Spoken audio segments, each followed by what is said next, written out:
অৰুণোদয় বিৰোধিতা কৰিলে মোক বানপানীয়ে উঠাই দিব। Don't interrupt. তো আপুনি যদি অৰুণোদয় Don't বন্ধ কৰি interrupt. দিয়ে আপোনাৰ অখিল গগৈ ডাঙৰীয়া। উৰুৱাই লৈ যাব।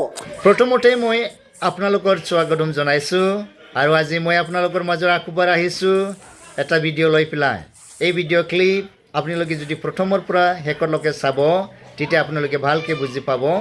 স্কিপ নকৰাকৈ চাবি ইয়াত সম্পূৰ্ণ বিষয় আপোনালোকে দেখিবলৈ পাব।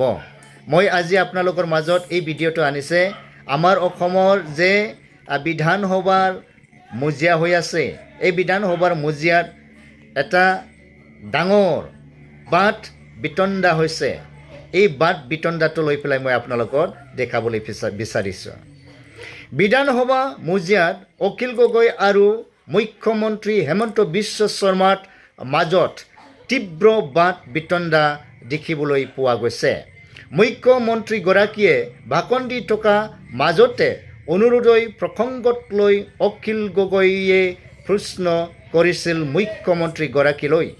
এক প্ৰকাৰ প্ৰত্যাহ্বান জনাইছিল অনুৰোধই বন্ধ কৰি নিৰ্বাচন জিকি দেখুওৱা। প্ৰত্যাহ্বান জনাইছে মুখ্যমন্ত্ৰীগৰাকীলৈ আৰু অখিল গগৈ এই প্ৰত্যাহ্বান পিছতে প্ৰস্তুত উত্তৰ দিছে মুখ্যমন্ত্ৰীগৰাকীলৈ। এই বিষয়টো লৈ আমি অলপ আলোচনা কৰিম। এতিয়া চাওঁ, ৰাইজৰ দলৰ সভাপতি শিৱসাগৰৰ MLA অখিল গগৈ ডাঙৰীয়াই এটা কথা ইয়াত আনিছিলে। এই কথাটো হৈছে কি, বিজেপিত থকা মানুহে বা ব্যক্তিবিলাকে মাত্ৰ অনুৰোধ পায়, বাকী পাৰ্টিত থকা মানুহবিলাকে আজিলৈকে কিয় এই অনুৰোধটো কিয় পোৱা নাই। এই প্ৰশ্ন দাঙি ধৰাতে এইবিলাক ঘটনাবোৰ ঘটিছে। তেতিয়া হয় এই বিষয়টো আমিও চাই পাইছোঁ, আমাৰ জেগাতে আমি দেখিবলৈ পাইছে। যোন ব্যক্তিবিলাকে বিজেপিত কিবা হয় সিহঁতেহে মাত্ৰ অনুৰোধটো পাইছে, বাকী বহুত আছে আজিলৈকে অনুৰোধই পোৱা নাই। বহুত ফৰ্ম ফিল আপ কৰিছে, বহুত ফৰ্ম ফিল আপ কৰি দিয়া পিছতো অনুৰোধটো হোৱা নাই। এই বিষয়টো যদি চাই এইটো সত্য। এইকাৰণে অখিল গগৈ ডাঙৰীয়াই এই মন্তব্যটো দাঙি ধৰিছিল আমাৰ বিধানসভা মজিয়াত। কিন্তু আমাৰ মুখ্যমন্ত্ৰী ডাঙৰীয়াই এটা কথা ক'লে এই বিষয়টো লৈ পেলাই, যদি মই শিৱসাগৰৰ যে এই অনুৰোধটো বন্ধ কৰি দে তেতিয়া বানপানী নিচিনা আৰু বানপানীকে আৰু বেছি স্পীড অখিল গগৈয়ে কিবা হ'ব বোলে একেজনে মন্তব্য দিছে। এই কথাবোৰ আমাৰ বিধানসভা মজিয়াত হ'ব নালাগিছিল। বিধানসভা মজিয়া আমি ভাল মজিয়া আমি চাবলৈ বিচাৰি আছে যেন সকলো বিধায়কহে তাত জিকিবলৈ যায়, নিজৰ নিজৰ সমষ্টিত জিকিহে বিধানসভাত সিহঁতে গৈ এইবিলাক মজিয়াত বহি সকলো জাতি জনগোষ্ঠীবিলাকৰ চিন্তা ধাৰণা লৈ পেলাইহে বিধানসভাত যায়। কিবা এটা ভাল কাম কৰিব পাৰিব নেকি বা আমি আলোচনা কৰাৰ দ্বাৰাই এইবোৰ কাম হ'ব নেকি, এই বিষয়টো লৈহে মজিয়াত বহে। সেইকাৰণে আমি অনুৰোধ কৰিবলৈ বিচাৰিছে আমাৰ মুখ্যমন্ত্ৰী ডাঙৰীয়াৰ যেন অনুৰোধই যদি দিছে সকলোকো দিবা। আজি আমি আমাৰ জেগাতে চাই পাইছে, কিছুমানে পাইছে কিছুমানে পোৱা নাই। তেতিয়া আপুনি কেনেকুৱা লাগিব? আপুনি অলপ চিন্তা কৰিবা, চিন্তা কৰিহে আপুনি কামটো কৰিবা।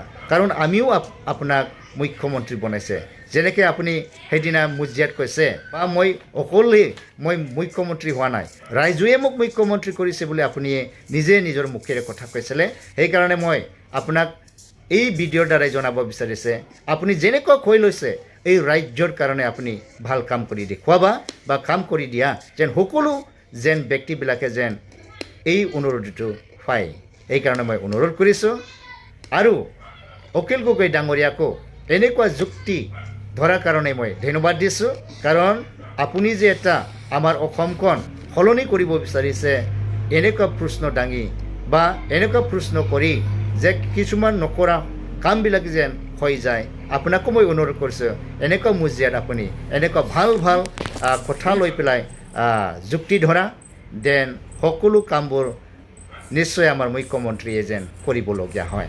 ধন্যবাদ। আহা আমি এই মজিয়াত কিবোৰ ঘটনা ঘটিছে এই ঘটনাবোৰক আমি সকলোলৈ মিলি জুলি চাওঁ। অৰুণোদয় বিৰোধিতা কৰিলে মোক বানপানীয়ে উঠাই দিব Don't interrupt. তো আপুনি যদি অৰুণোদয় বন্ধ কৰি দিয়ে আপোনাক অখিল গগৈ ডাঙৰীয়া। উৰুৱাই লৈ যাব IBS অখিল গগৈ, ভাষণটো শুনক না। যিমান IBS Please, honorable member, ইলেকশ্যনৰ কাৰণে দিছে don't disturb. নহয় জানো Don't disturb. 26ৰ ইলেকশ্যনৰ কাৰণে অখিল গগৈ। 32ৰ কাৰণে আৰু দিম অখিল গগৈ, হয় not অখিল গগৈ। আপুনি আপুনি চৰকাৰে আপোনাৰ যিটো সময়ত কৰি ক'ব। দিয়ে 26ত দিছে। Don't disturb. মাননীয় Please don't অধ্যক্ষ disturb. তেওঁতো ঠিকে কৈছে 26ৰ কাৰণেতো দিছোৱেই তাত আপত্তি কৰিবলগীয়া কি আছে আকৌ 32লৈকে আৰু দিম আগতে প্লিজ আপোনাৰ সময়ত আপুনি ক'ব, আপুনি নোট কৰি লওক আপুনি অধ্যক্ষ কি মহোদয়, কাউণ্টাৰ কৰিব। আগতে ইলেকশ্যনৰ সময়ত লৈছিলে মানুহৰ পৰা আমি দি আছো আগতে ইলেকশ্যনৰ সময়ত ব্যৱসায়ীৰ পৰা কালেকশ্যন হৈছিল এতিয়া আমি মানুহক দিছো দিবৰ কাৰণেতো বিধান সভা মহোদয় মানে- কিন্তু মুখ্যমন্ত্ৰীয়ে কৈ আছে বাজেটখন এপ্ৰিলৰ পৰা আৰম্ভ হয় কিন্তু বহুত ঘোষণা অক্টোবৰ মাহৰ পৰাহে হৈছে কৰি আছে গতিকে না? এপ্ৰিলৰ পৰা কৰক যিহেতু এখন বাৰ্ষিক কামৰ হেৰি নাই নাই, আপোনালোকে আপোনালোকৰ ভাষণ মুঠতে ভোটৰ কাৰণে Please, যিমান honorable টকা member. দিব লাগে যিমান ভোট কিনিব লাগে চব পইচা দি আছে নহয় জানো? প্লিজ অখিল গগৈ ভোটটো ডাঙৰীয়া, কিনিবৰ কাৰণে আপোনাৰ টাইম আছে আপুনি ডেভেলপমেণ্টৰ ক'ব। কাৰণে নহয়। আপোনাৰ টাইমত ক'ব ভোট কিনিবৰ কাৰণে আৰু প্লিজ আপুনি মোৰ মুখৰ পৰা যিটোৱে উলিয়াব খুজিছে সেইটোৱে উলিয়াই লওক না যি বুলি ভাবিছে সেইবুলিয়ে ভাবক না মইতো কোনো আপত্তি কৰা নাই আৰু অধ্যক্ষ মহোদয় বাজেটটোতো আগে পিছে আজি ঘোষণা কৰা বাজেট মাৰ্চত ইমপ্লিমেণ্ট হয় আমিতো অক্টোবৰতে কৰিব খুজিছো আপুনি মানে এতিয়া- বিধায়ক পুঁজিখিনিও মহোদয় এই বাজেট অধিৱেশন এই নেক্সট ছেছনৰ এমাহ আগতহে হৈছে নাই, গতিকে বিধায়ক পুঁজিটো নোহোৱাই যিমানে কৰি হেৰি দিব কৰক লাগে বিধায়ক পুঁজিটো নোহোৱাই কৰি দিব লাগে কাৰণ বিধায়কে কিয় পুঁজি কৰিব লাগে বিধায়কেতো ন্যায়পালিকা আইন চলাব লাগে কাৰ্যপালিকা চলাব লাগে মাননীয় অধ্যক্ষ মহোদয় প্ৰস্তাৱ ল'ব পাৰে মহোদয় আপত্তি নাই Please, উঠাই দিয়ক খালি শাসন হ'ব লাগে সুশাসন হ'ব লাগে যিখিনি হৈ আছে অৰুণোদয় এতিয়া এজন নাই, বিজেপি ক'বলৈ নেতাই দিয়ক। নলবাৰীত কৈ আছে বিজেপি মিটিঙত নগলে বোলে অৰুণোদয় কাটি দিব এনেকুৱা হ'ব লাগে নেকি যে শপত লৈ সংবিধানৰ আগতে ক'বলৈ দিয়ক। এনেকুৱা কথা কৈ আছে মাননীয় আপোনালোকৰ সময়ত ক'ব। মাননীয় অধ্যক্ষ মহোদয় কংগ্ৰেছৰ এজন বোলে অৰুণোদয়ৰ কাৰণে 2000 টকালৈকে বোলে ৰেট উঠিছে অখিল গগৈ অৰুণোদয়ৰ কাৰণে 2000 অখিল গগৈ প্ৰথমে শুনি লওক আপোনালোকৰো স্পীচ আছে অখিল আপোনালোকৰ গগৈ- স্পীচত এই পইণ্ট বিলাক ক'বা মানে এনে ফুলাম কথাবিলাক কৈ আৰে যোনে চবে ক'ব পাৰে ফুলাম চব কথা কিছুমান কৈ Please. এনে এটা নতুন এনে কথা আছে আৰু। প্লিজ আপোনালোকে নিজৰ যেতিয়া সময় আহিব তেতিয়া ক'ব চব যিমানে অৰুণোদয় হিতাধিকাৰীক ইয়াত গালি গালাজ কৰিব সিমানে মানুহে আপোনালোকক ভোট নিদিব গতিকে আপোনালোকে যদি উন্নয়নৰ কথাটো ডাঙৰ আপুনি উন্নয়নৰ কথা কৈছে ভোটৰ কাৰণে কিয় চৰকাৰী পইচাটো এনেকে নষ্ট কৰিছে মহোদয় কি কথা কৈ আছে অসমৰ স্বাৰ্থত কৰক অসমৰ উন্নয়নৰ কাৰণে কৰক। মানে আপোনালোকৰ সময়ত ক'ব অখিল গগৈ জিকি অহাটো কামনা কৰো সেইকাৰণে মই কেইটামান পৰামৰ্শ দিওঁ ৰাজনীতি কৰা হিচাপে যিমানে অৰুণোদয় গালি পাৰিব ভোটাৰে ভাবিব তাৰ মানে কংগ্ৰেছ আহিলে অৰুণোদয় বন্ধ হৈ যাব তেতিয়া যিকেইটা জিকি সেইকেইটাও হাৰি যাব সেইকাৰণে কংগ্ৰেছ আহিলে অৰুণোদয়তকৈ বেটাৰ দিব মহোদয় তিনিখন ৰাজ্যত দি আছে সেইটো অৰুণোদয় ভয় দেখাই থাকিব নালাগে বাৰু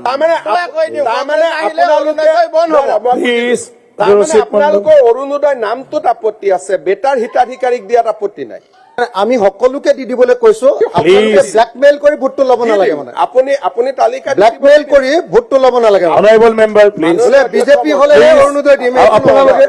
আপোনালোকৰ সময়ত ক'ব পাৰিব চব আপুনি কথা। কৈ আছে যে Please. অৰুণোদয় বিৰোধিতা কৰিলে মোক বানপানীয়ে উঠাই দিব Don't interrupt. তো আপুনি যদি অৰুণোদয় Don't বন্ধ কৰি interrupt. দিয়ে আপোনাক অখিল গগৈ ডাঙৰীয়া। উৰুৱাই লৈ যাব আৰু আপুনি অখিল বন্ধ গগৈ কৰি চাওক। ডাঙৰীয়া, please. আপোনাৰ যদি সাহস আছে এবাৰ অৰুণোদয় বন্ধ Please কৰি take your চাওক। seat. আচ্ছা আপোনাৰ যদি সাহস আছে অৰুণোদয় বন্ধ কৰি চাওক।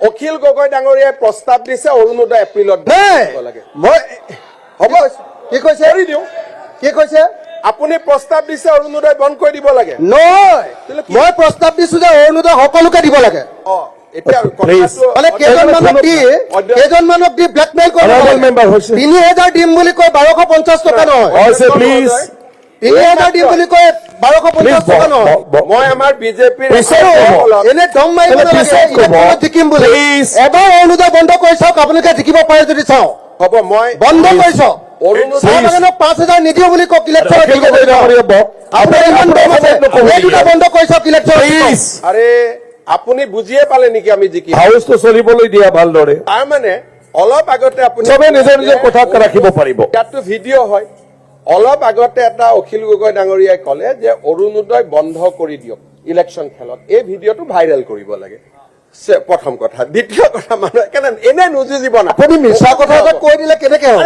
অসত্য কথা এটা কৈ দিলে কেনেকে হ'ব ইয়াত আপুনি অসত্য কথা এটা কৈ দিলে কেনেকে হ'ব আকৌ ভয় কিয় খাইছে এই ব্লেকমেইলটো আপুনি কিয় কৰে না ভয় আৰে সদায় মানুহক আপুনি এনেকে ব্লেকমেইল কিয় কৰে ৰ'ব যিটো কোৱা নাই সেইটো কেলে কওঁ বুলি কয় দিছো না কোনে মই কৈছো আপুনি কৈছে মানুহে অখিল গগৈ জোৰাই নিব মই কৈছো আপোনাক তাতকে জোৰাই উলিয়াই লৈ যাব অসমৰ মানুহে আচ্ছা ভিডিঅ'টো আপুনি পইচা দিয়ে ভোট ল'ব পাৰিব প্লিজ মেম্বাৰ প্লিজ আৰে আপুনি মই ক'লো নহয় অধ্যক্ষ মহোদয় এনেকে মোৰ বাজেটখন যে ইফেক্টিভ হ'ব মই বুজিয়ে পোৱা নাছিলো মই ধন্যবাদ জনাইছো দেৱব্ৰত শইকীয়া অখিল গগৈ ডাঙৰীয়াক যে গাটো অলপ পুৰিছে ধন্যবাদ থেংক ইউ